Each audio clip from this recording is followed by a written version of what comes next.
7 types of people that God cannot save.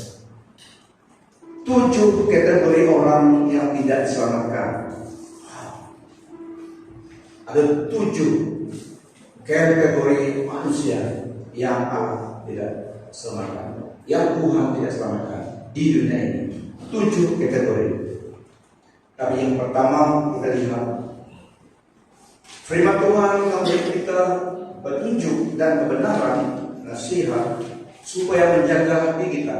Guide your heart, for out of your heart or for wellspring of life. Jaga hatimu, karena daripada hatimu pancar aliran air kehidupan. Yang berarti, yang bermaksud hati kita sepertinya sentuh hidup kita.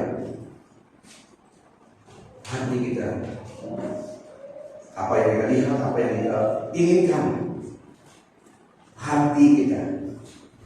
Jaga hatimu, jaga hatimu. Dan yang kedua, sebelum kita masuk dalam 7 kategori manusia ini, yang kedua, kita diselamatkan oleh anugerah Tuhan, saved by grace through faith in the Lord Jesus Christ.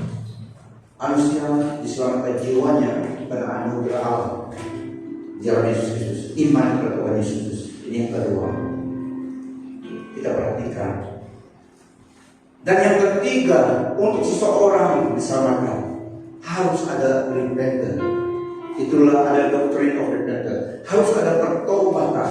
Pertobatan adalah turning away from the old life toward God. Harus ada itu sebelum diselamatkan. Harus ada pertobatan baru ada keselamatan. Pertobatan dari hidup lama, dari dosa kepada keterangan, dan diselamatkan oleh anugerah. Tapi harus ada pertobatan.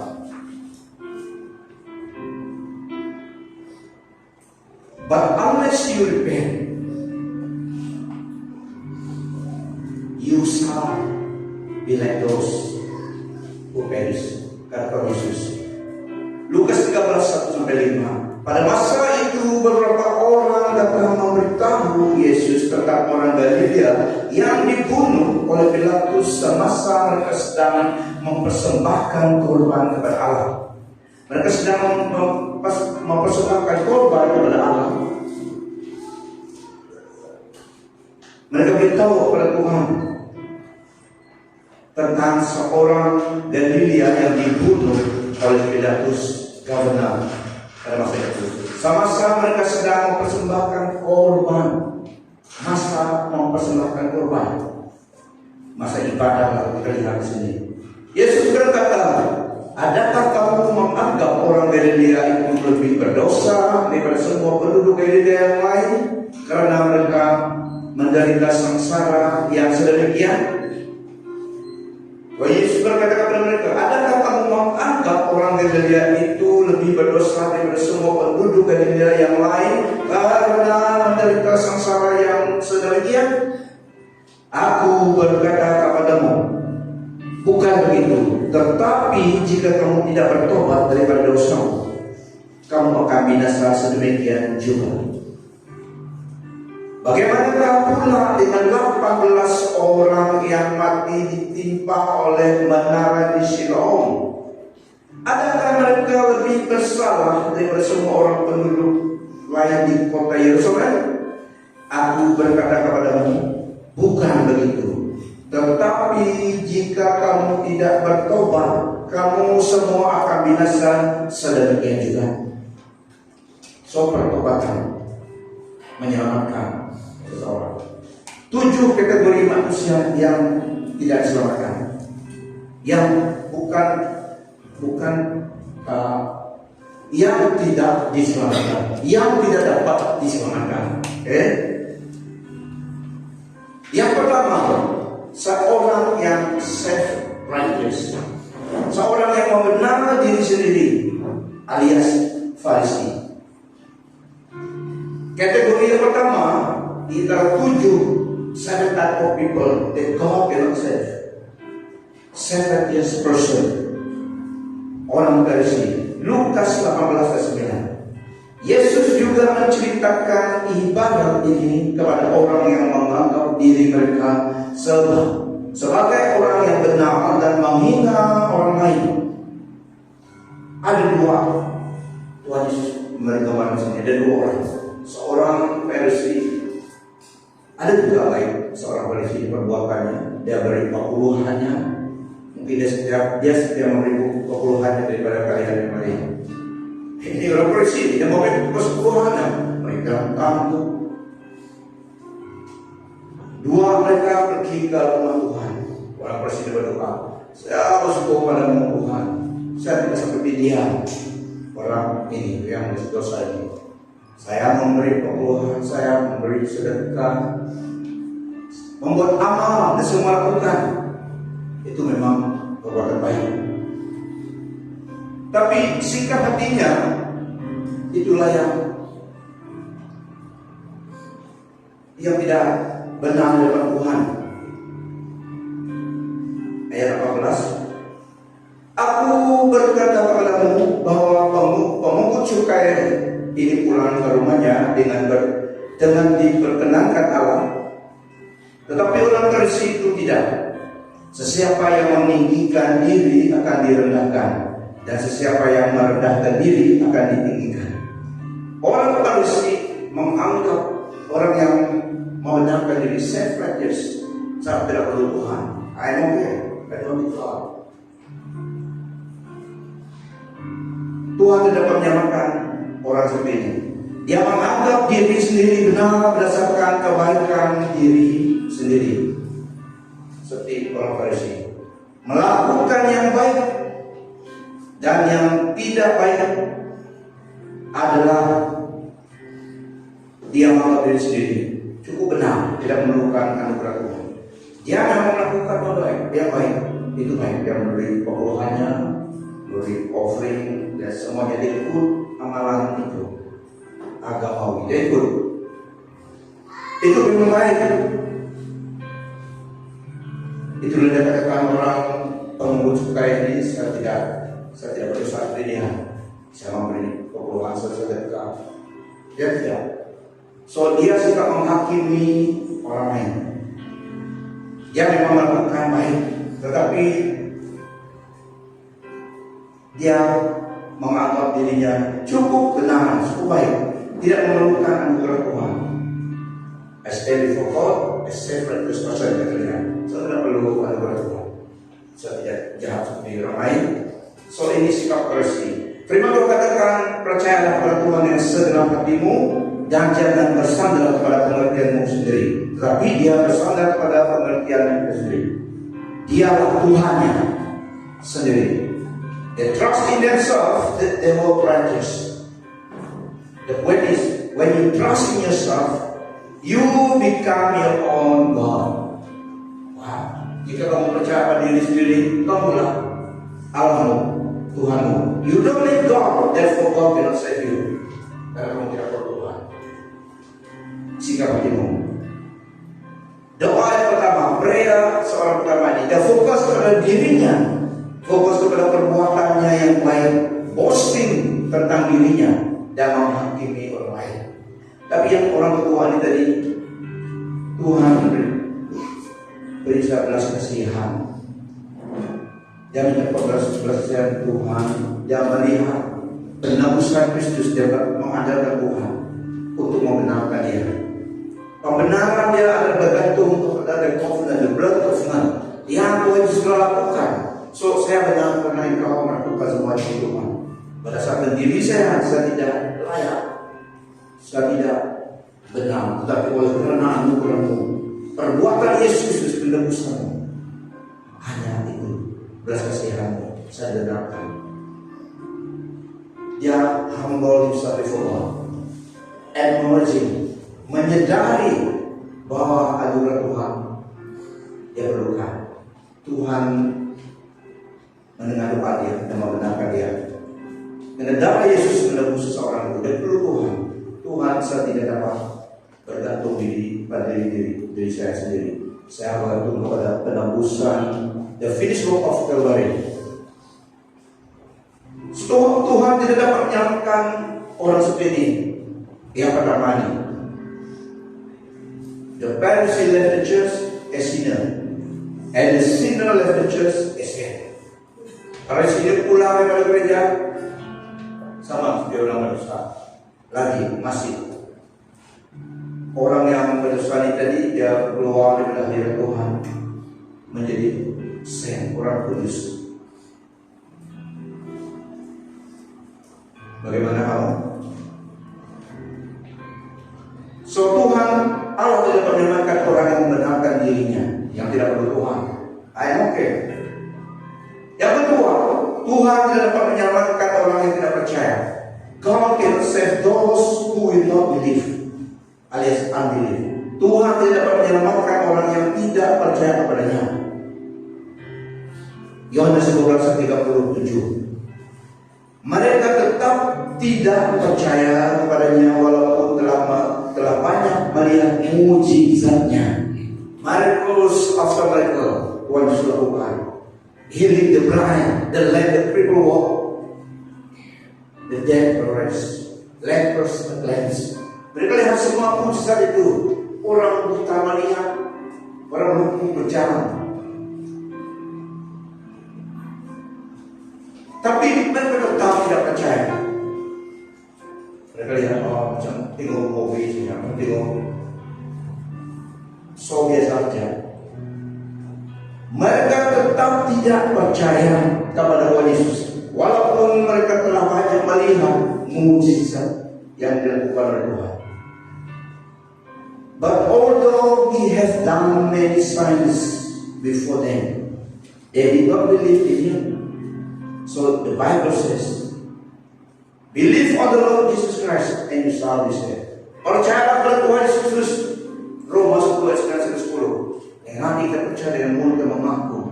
Tapi mereka ini tidak melihat miracles,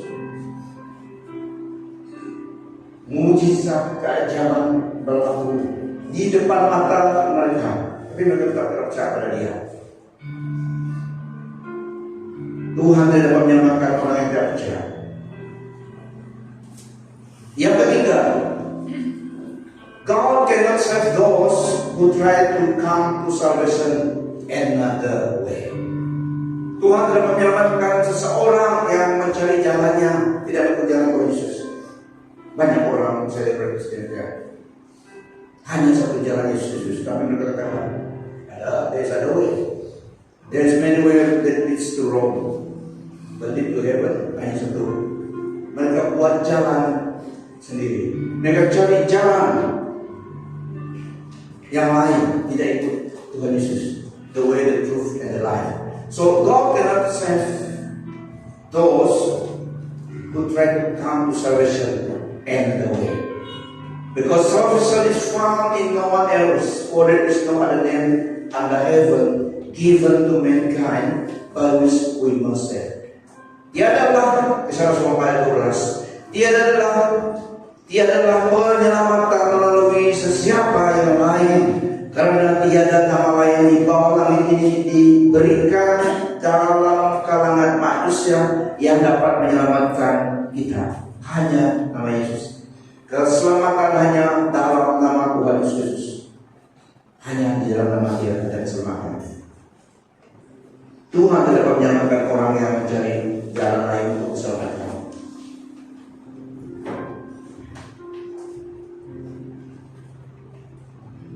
Bukan salah Tuhan, mereka cari jalan lain, tidak ikut jalan Tuhan, so mereka tidak dapat diselamatkan.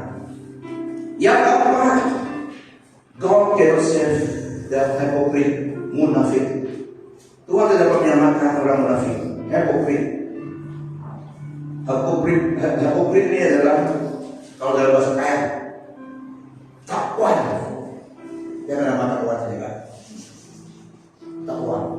Kalau ada sub terbang, sudah pukul ini berubah. Kalau ada sub bawah ini berubah. Kalau ada dalam bahasa kaya itu takwa. Pemaklu apa? Ini yang mau takwa. Sama kan? Takwa. Binatang itu bukan binatang. Insek itu. Ini pun jarang-jarang dijumpai sekarang. Banyak pokok ditebang. Jarang sekali. Dulu banyak. Just imagine dia terbang. Ada sayap ya. Dari pokok-pokok. Dia terus berubah kala lagi. Susah mau mengecamnya. Kita tekuan oke? Teman kita tekuan ya. Sekarang ini susah dari tekuan. Tekuan bukan tali up lain. Tali up tidak dapat terbang. Tekuan terbang saya.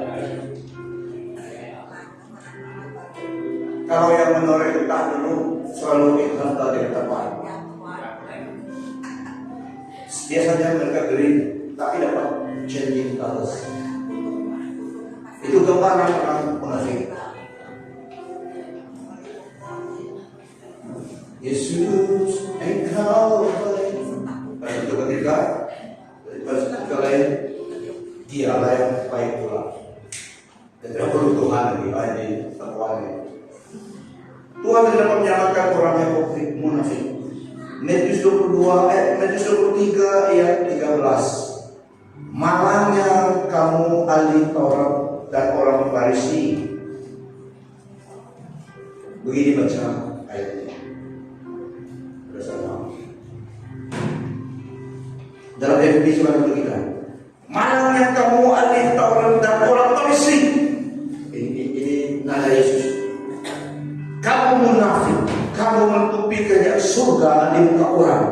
Kamu bukan saja enggan memasuki kerajaan surga, kamu halang pula orang yang lain yang berusaha untuk masuk. Woe unto thee, Pharisees and hypocrites, for you shut up the kingdom of heaven against men. For you neither go in yourself, and you neither allow others to enter in. Hypocrite. Dalam satu pengertian hypocrite adalah pelekit, orang yang berlakon. Orang yang berlakon adalah hypocrite. Yang berlakon, saya tidak pandai berlakon. Saya puasnya. Kalau orang susah mau ini, kalau kamu terlalu friend susah banyak kawan. Tapi sifat yang friend itu tidak ada kamu dan terus beritahu tidak. Friend person, kadang-kadang kita juga harus belajar supaya dapat ada kawan. Kalau terlalu friend, orang susah sekali kawan. Karena orang hypocrite banyak kawan dia berkata berlakon.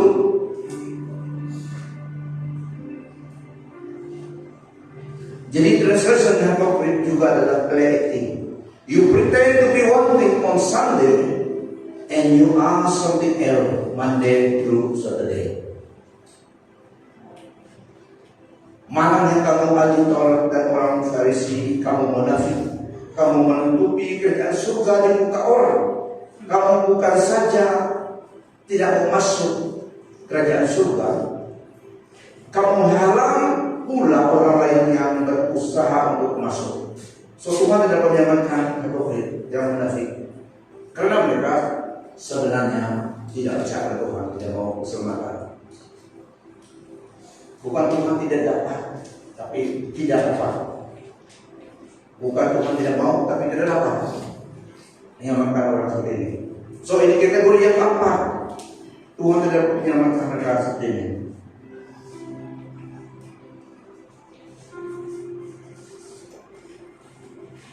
Ada juga contoh hypocrite. The non-church hypocrite. I don't need to go to church. Saya tidak perlu pergi ke gereja. Ini juga sikap hypocrite. Tak perlu pergi gereja. Saya tak perlu pergi gereja. Saya pulang di rumah saya. Tapi firman Tuhan katakan dalam Ibrani 10:25, jangan berhenti daripada berhimpun seperti yang dilakukan oleh setengah-setengah orang. Nasihatilah sesama sendiri, terutamanya setelah kamu sadar hari Tuhan itu kian dekat. Jadi orang banyak alasannya, tak perlu I don't need to go to church. Tapi firman Tuhan menggalakkan kita pergi ibadah, bersekutu dengan sesama kita percaya. Yang kelima, God cannot save those that blaspheme against the Holy Spirit. Tuhan tidak dapat menyelamatkan orang blasphemy against Spirit, yang menjahatkan Roh Kudus, menjahatkan Tuhan Yesus Allah Bapa diampuni, tapi menjahatkan Roh Kudus, menghujat Roh Kudus tidak ada forgiveness karena Tuhan Yesus. Tapi kalau di sini kamu rasa jangan-jangan sesudah menghujat Roh Kudus, jangan salah have melakukan the unpardonable sin. The truth is kamu belum. Kadang-kadang perasaan itu tidak. Biasanya yang dalam at risk untuk menukarkan Roh Kudus menghujat Roh Kudus. Seperti Holy Spirit adalah mereka yang telah merasakan kuasa Allah, the power of the coming age, yang telah mature dalam iman, seperti banyaklah hamba Tuhan yang telah mengalami kuasa dan coming age, mujizat dan kuasa Tuhan melalui mereka. Mereka kenal itu adalah kuasa Allah, Roh Kudus, tapi mereka sengaja menolak. Mereka sengaja tidak ignorance. Mereka sengaja menghujat Roh Kudus. Mereka ini yang at-risk, yang mudah dalam kategori ini. Kristen biasa tidak mudah jatuh dalam dosa menghujat Roh Kudus. Saya ulangi, yang at-risk dalam bahayanya yang menghujat Roh Kudus adalah mereka yang telah mengalami Tuhan, mengalami kebaikan kuasa Tuhan, the power of the kindness melalui mereka telah mengalaminya, melepaskan orang yang dirasuk, mengalami kuasa Tuhan, witness dan dipakai oleh Tuhan, kuasa Tuhan mengalir. Tetapi mereka juga deliberately blasphemy against the Holy Spirit. Orang yang telah mengenal dan mengalami kuasa Roh Kudus, orang Kristen yang mature dalam spirituality. Ketahuilah orang yang berbuat dosa dan mengucapkan kata-kata kufur akan diampuni, tetapi mereka yang mengkufuri Roh Kudus tidak akan diampuni. Matius 12:21-22. Orang yang menentang anak manusia dengan katanya dapat diampuni, tetapi mereka yang menghina Roh Kudus tidak dapat diampuni, baik di dunia maupun di akhirat. Itu ada, tapi di sini tidak. Orang dalam kategori ini, doa mereka pun Tuhan tidak mengampuni mereka. Tidak banyak tapi ada, especially yang telah mencoba dalam iman mereka.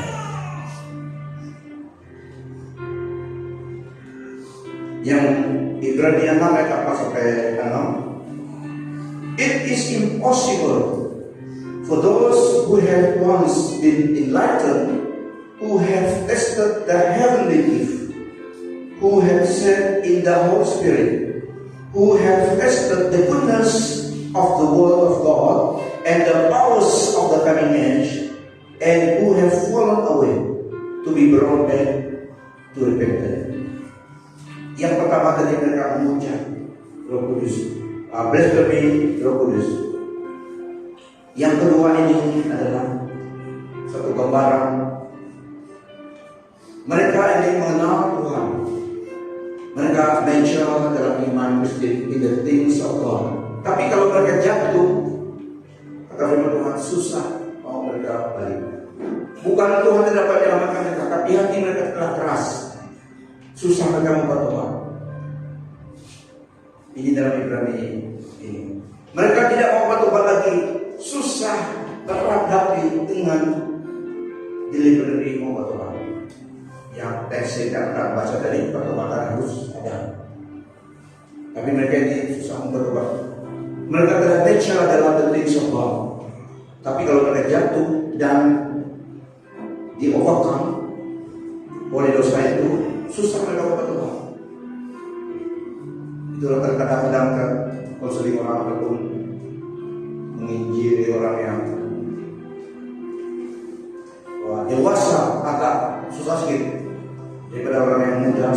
apalagi yang benar senang. Mereka senang percaya kalau yang mereka dewasa, apalagi kalau sudah terlibat dalam perkara yang dikatakan dewasa dalam umum mereka, susah, keras hati mereka. Biarlah anak saya cucunya, kamu ini dia cucunya. Kadang mereka selalu alasan. Kalau dalam penginjilan selalu demikian.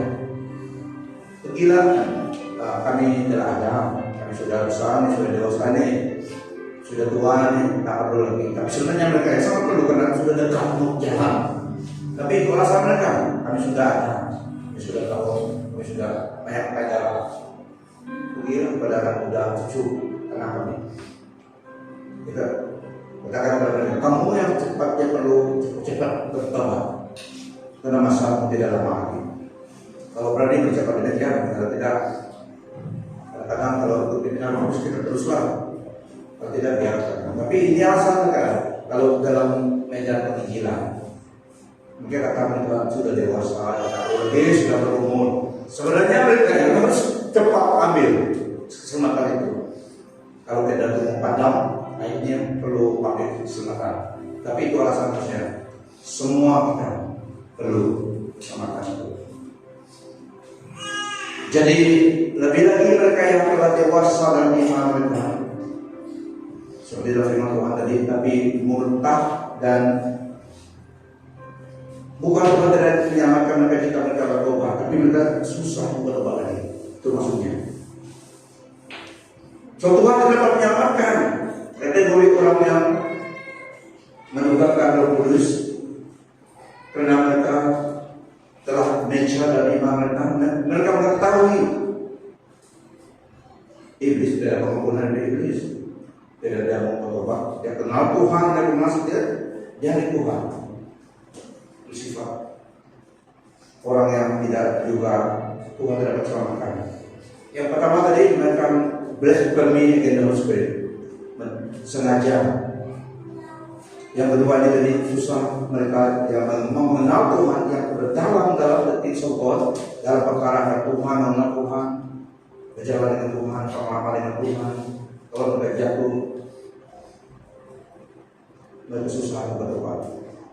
That's why you pray for the elders, pray for one another. Apalagi yang Tuhan kalau dia jatuh. Amen. Tapi tidak ada alasannya seseorang itu dapat jatuh. Karena Tuhan cukup. Dia beri firman-Nya untuk kita, dia beri nama Yesus, Roh Kudus diberikan. Kuasa yang menciptakan dunia ini diberikan dalam hati kita. We are more than conquerors pada firman Tuhan. Kita lebih daripada pemenang, bukan pemenang saja, lebih daripada pemenang. Karena Roh Kudus yang diberikan. So, jika kita terus bersatu dengan Tuhan, there is no power of the devil of this world. There is no temptation yang dapat mengerat kita keluar daripada perjalanan Tuhan. Amen. Ada satu jaminan. Itulah Tuhan memberikan Roh Kudusnya, the power of God, pribadi Allah Roh Kudus, berikan firman-Nya, berikan nama Yesus. Itu senjata kita, itu equipment untuk kita, bukan defensif tapi ofensif. Supaya kita melakukan impact di dunia ini, kesan jadi orang percaya, memenangkan jiwa. Tetapi ayat ini tadi adalah menggambarkan orang yang memuji Roh Kudus dan gambaran orang yang telah mencela Tuhan tetapi jatuh dalam dosa, susah hati mereka mau bertobat lagi, keras. Yang seterusnya, yang keenam, God cannot save someone after they die. Tuhan Allah tidak dapat, Tuhan Allah kita tidak dapat menyelamatkan orang yang telah meninggal dunia. God cannot save someone after they die. Before they die, yes. After they... Doa orang kudus dunia pun tidak dapat menyelamatkan orang lagi.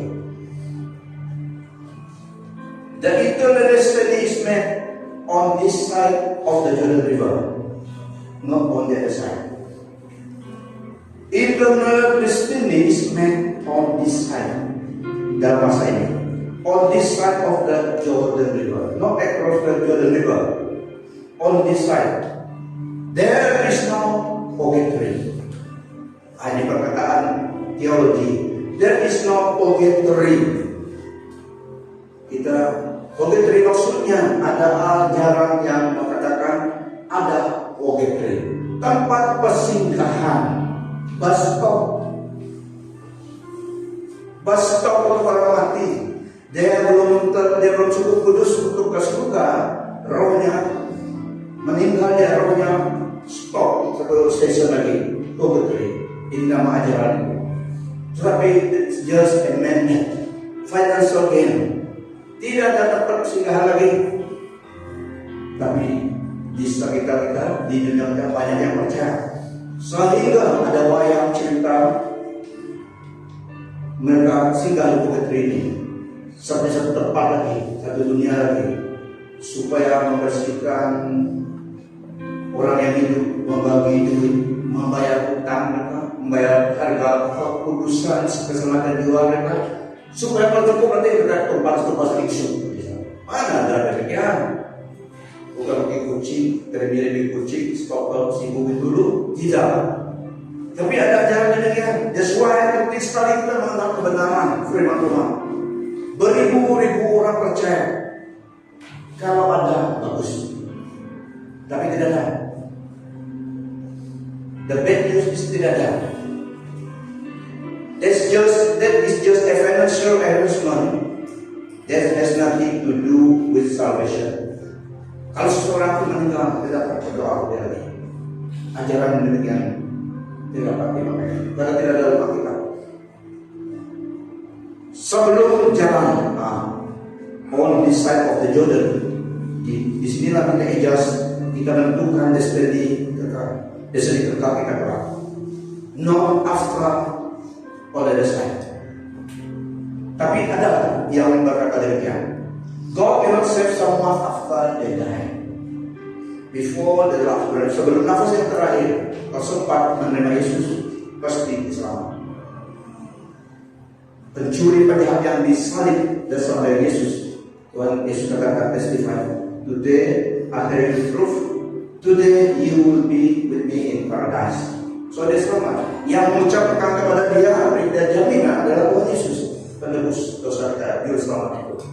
Karena pada hari itu dia mati, dia belum baptis, dan belum sempat melalui Tuhan, dia menjauh, disalibkan, tetapi sempat bertobat. Itu gambarannya anugerah Tuhan sangat luar biasa dapat menyelamatkan. When you call upon the name of the Lord, call upon the name of the Lord and you will be saved. Dia sempat seorang sampai garis akhir dalam hidupnya pun tidak lama lagi akan mati bersama. Dia tidak memuja, mempercayakan Tuhan. Kenapa kamu tidak turun? Kenapa kamu tidak pakai kuasamu menurunkan kita? Bunuh surat itu. Yang satu itu emoja. Kenapa kamu dia dengar tentang Yesus? Kamu menyembuhkan orang, bangkitkan orang mati. Kenapa bergabung sini? Guna kuasamu supaya kita turun. Jadi mengolok Tuhan. Tapi seorang itu kita dua ini patutlah disalib karena kita jahat. Dia disalibkan bukan dia jahat. Memang karena Yesus disalibkan karena kasih Allah kepada kita, menebus dosa manusia. Sifat manusia. The heart of the man is wicked, kata firman Tuhan. Seperti yang seorang yang tidak bertobat itu. Tapi seorang itu diselamatkan karena dia mengakui Tuhan dari dunia. Dia menerima Tuhan sebelum dia meninggal dunia. So, Bapak Ibu Saudari, there is no persinggahan, there is no purgatory, there is no such thing. Langsung saja, direct flight to heaven or to hell. Yang ketujuh, Tuhan tidak menyelamatkan, tidak dapat menyelamatkan the apostate, orang yang murtad. backsliding. Sebelum karena apa? Tuhan tidak menyelamatkan mereka. Mereka tidak bertobat. Orang yang backsliding, apostat, murtad. Ini murtad, langsung murtad. Tuhan tidak akan menyelamatkan. Bukan Tuhan tidak mau, tapi mereka bertobat. 2 Petrus 2 ayat 20. God cannot save those who remain backsliding ataupun murtad, apostat. Sekiranya seseorang telah terlepas daripada noda dunia dengan mengenal Tuhan dan penyelamat kita Yesus Kristus, kemudian terjebak semula lalu tewas, maka keadaannya lebih buruk daripada sebelum dia mengenal Kristus. Lebih baiklah jika dia tidak mengenal jalan yang benar daripada mengenalnya dan kemudian membelakangi perintah suci yang telah disampaikan kepadanya. Lebih baiklah jika dia tidak mengenal jalan yang benar daripada mengenalnya dan kemudian membelakangi perintah suci yang telah disampaikan kepadanya. Yang terjadi kepadanya itu seperti kata pepatah yang benar, anjing akan menjilat muntahnya kembali,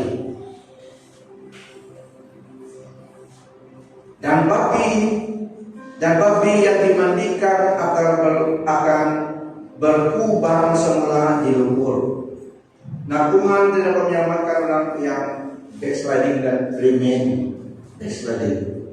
Tuhan tidak menyelamatkan mereka karena mereka tidak mau bertobat. Mereka tetap backsliding dan murtad selamanya murtad. Kita memang ada masa ketika kita dosa, pernah kita dosa, tapi kita kembali kepada Tuhan. Tapi yang murtad ini langsung tidak kembali lagi, backsliding, terus backsliding, terpencil terus. Sebagai gambaran contoh 2 binatang, babi hutan ataupun babi ternak, babi yang tidak di dalam hutan. Kalau babi terjatuh dalam lumpur, ada lumpur. Kalau babi itu jatuh dalam lumpur, dia senang, maka dia gembira, dia risih badannya, sehingga senang dia kalau babi itu jatuh dalam lumpur. Ini sifat orang yang murtad, sifat orang di luar khusus. Mereka senang dan dosa. Hijau lagi babi jatuh dalam lumpur. Sifat kita orang Kristen, sifat domba. Kalau domba itu jatuh dalam lumpur, dia akan berusaha untuk keluar dari lumpur itu, sehingga pun ada yang mati. Tapi dia usaha keluar dari lumpur itu. Tidak seperti babi. Babi jatuh di senangnya, makin lama makin suka. Tapi domba, dia akan keluar, usaha keluar. So ini 2 sifat. Orang yang murtad seperti babi tadi itu, terus tidak mau, senang dan berusaha lagi.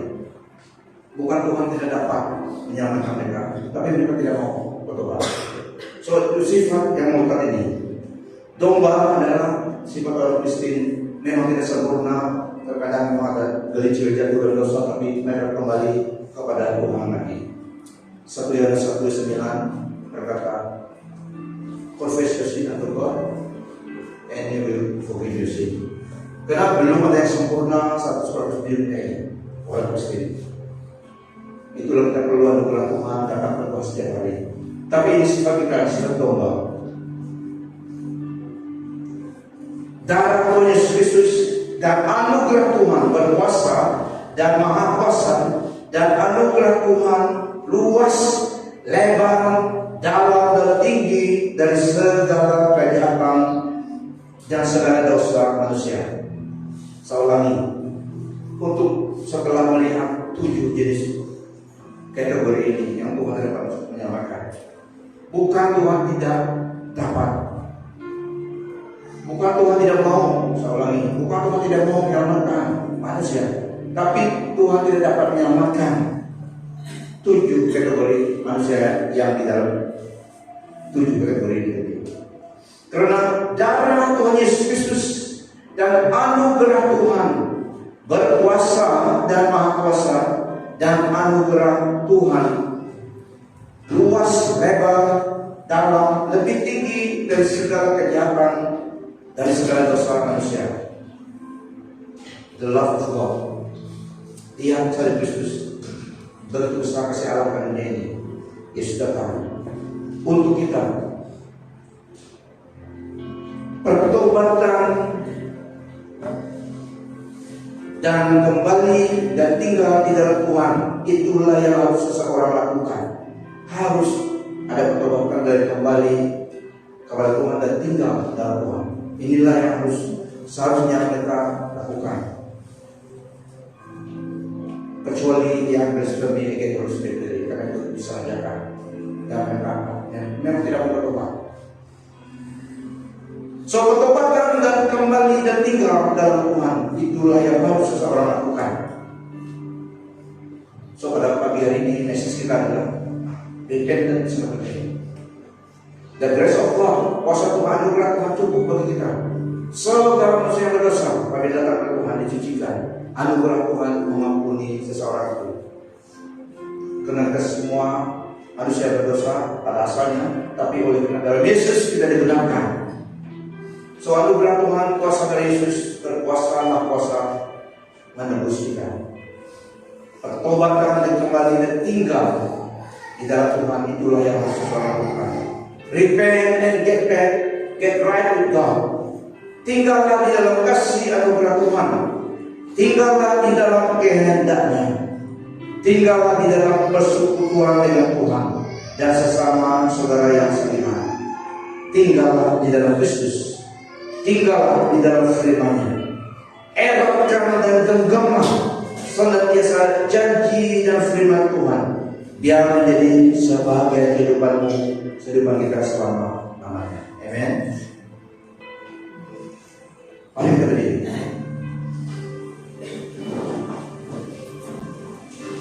Kita telah diberi informasi kebenaran tentang 7 types of people that God can save.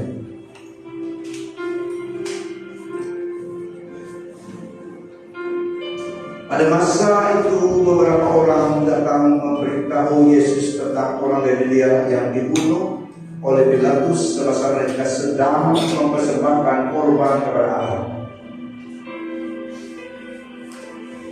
Yesus berkata, adakah kamu menganggap orang Galilea itu lebih berdosa daripada semua penduduk Galilea yang lain karena mereka menderita sengsara yang demikian? Aku berkata kepadamu bukan begitu, tetapi jika kamu tidak bertobat daripada dosamu, kamu akan binasa sedemikian juga. Bagaimanakah pula dengan 18 orang yang mati ditimpa oleh menara di Siloam? Adakah mereka lebih bersalah daripada semua penduduk lain di kota Yosua? Aku berkata kepadamu bukan itu, tetapi jika kamu tidak bertobat, kamu semua akan binasa sedemikian juga. Tuhan kasihnya, Dia memang mau menyelamatkan semua orang. Yesus datang untuk itu. Tetapi dalam 7 kategori tadi, oleh karena demikian Tuhan tidak dapat menyelamatkan mereka. Mari kita tutup kepala kita.